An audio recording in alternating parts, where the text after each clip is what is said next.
Not bad. Plucked him without a scrap. Or Battler Dunbine.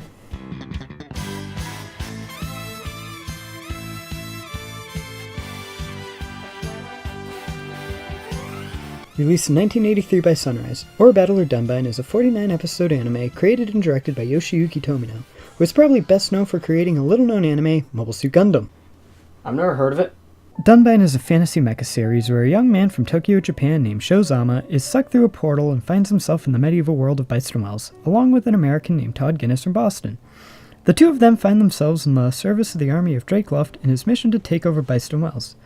So Sho and Todd are given machines to pilot called Aura Battlers that were made by a man named Shot Weapon, Shogun and the titular Aura Battler, the Dunbine. Now Aura Battlers require a spiritual power called Aura, and people from Upper Earth, people from our world, excel at using Aura power. Sho, seeing Drake's warmongering, defects to a resistance group. There he meets the crew of the Aura ship the Zolana.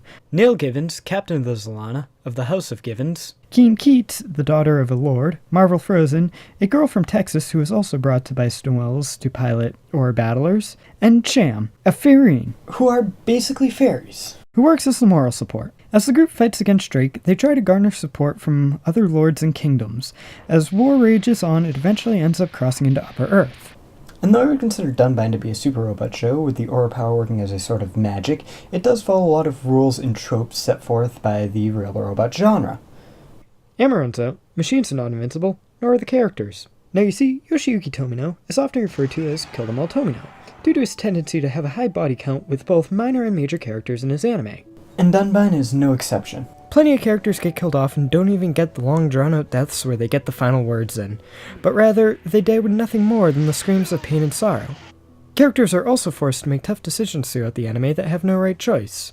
Every character has a reason for doing what they do, whether they're being manipulated, they're afraid for their family, or they're just trying to get power for themselves. This helps make characters more relatable, as good guys will have to do bad things, and bad guys aren't always necessarily bad people. The dialogue has a way of making the characters' conversations seem real. And the show also acknowledges the fact that people can understand each other despite speaking different languages. The English dub itself isn't bad, although there are some minor changes to a few of the characters' names. For whatever reason. Although, for the most part, the names stay the same between the sub and the dub. The voice acting is rather good, though it does start off a little weak. It's also a little jarring at first due to some of the accents some of the characters have. However, the acting does get better as the series goes on. Seeing as Or Battler Dunbine is from 1983, the animation is dated. However, that's not to say that it's bad. And though it is very much that quality Sunrise animation, you can tell that it fluctuates at some points, but it is generally solid through its 49-episode run. The mech designs are interesting, as they have an organic insect-like look to them.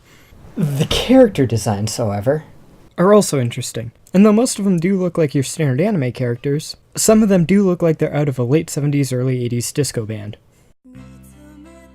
The music is a product of its time, and I love it.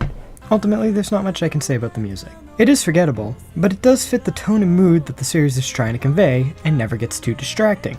The opening and closing songs are both good, the opening being incredibly catchy, which is good considering they're the only ones throughout the entire series.